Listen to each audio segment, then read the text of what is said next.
Hello and welcome to the course on Artificial Intelligence A to Z. My name is Kirill Remenko, and on behalf of Adlan de Ponteves, the co-instructor on this course, I'd like to welcome you into this amazing adventure that we're about to start. And what's up with this timer? Well, the reason for this timer is this is my third time recording this tutorial, and I get so excited about these things, and it just goes over, blows over 10 minutes or 20 minutes. So I decided to limit myself to 5 minutes to get you excited about this course and why it's the best time to be in AI. So let's dive into it. We've got 4.5 minutes left. Why AI? Well, we've all heard about applications of artificial intelligence that are popping up around us. Self-driving cars, medicine, heavy machinery, customer service, the list just keeps going on and on and on. But why right now? Why not 10 years ago or not 10 years later? Well, the answer is hidden in this curve, which is called Moore's Law. It was originally identified in 1965 by Gordon Moore, and what it says is that the power of the average computer, in very simple terms, the power of the average computer that you can buy for $1,000 will double every 18 to 24 months. And that's been, as you can see, the law has held constant through good times and bad, war and peace, and recession, depressions. Nothing stops this curve.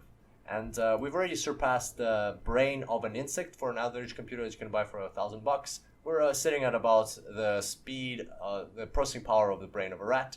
By 2025, we'll be at the brain of a human. As you can see, it's exponentially growing. And so this is a great time to be in artificial intelligence. It's just going to be doubling. The power is going to be doubling every time. All right, 3 minutes. So some of my favorite examples are related to games like chess and Go. So in 1997, DeepMind was the first computer to beat Gary Kasparov in chess. It was a huge thing. It was like one of the most broadcasted chess games on the planet ever. And at the same time, and so that was considered an impossible feat. Right now, on any phone, you can install an app with chess, which no human player will ever beat because computers are that good now. You just cannot beat a computer in chess if you put on the hardest setting. And then just recently in March 2016, a computer won against the 18 world champion of the game of Go, Lee Sedol. Again, considered an impossible feat. Even at the start of the match, it was considered to be impossible, that it's only going to happen 10 years from then, but it happened. And by the way, if you'd find out a bit more about the game of Go, it's very, very exciting, very interesting. It's got 40 million players, 3,000-year-old game, very popular in China, Japan, and Korea, and it's much more complex than chess. So there's many more possible combinations. So again, something that was considered impossible is happening, and it's happening now, and much earlier than its time. So how are we going for time? 1 minute, 52 seconds. So that's what you'll see from this course. You'll see that we're using games to train AI. Why are we doing that? Because games are a confined environment where if we can beat a game using an artificial intelligence, then we can use the same principles to apply to business. And that's the exact same thing that the team at Google DeepMind, who created AlphaGo, who won against Lee Sedol, that's exactly what they did. They applied artificial intelligence to Google's warehouse to control the air cooling. And what they found is this is the electricity bill, electricity consumption. You can see it's going like this. As soon as they switch on the AI, bam, goes down, and then they switch it back off, goes up.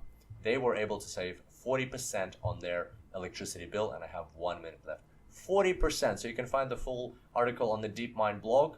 That is insane. Imagine that for a company of Google's scale, which has millions and millions of servers. So there you go. That's your connection between applying artificial intelligence in games and applying it to business. Very, very closely related, and that's what you will be able to do after this course. And finally, one of my favorite blogs, waitbutwhy.com. Check it out. Amazing blog by Tim Urban. This is how he describes the situation we're in. This is us and technological progress. We're sitting here. This is what it looks like. It looks very, very linear, but because it's an exponential, boom, this is what's going to happen in the next years. And there's very strong evidence from the things we're seeing to suggest that we're sitting right over here on the kink of the curve.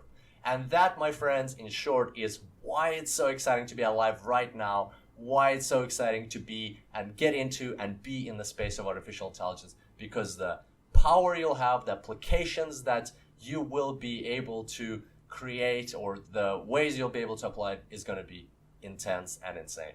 And I can't wait to see you on the first tutorial of this course. Let's get this started.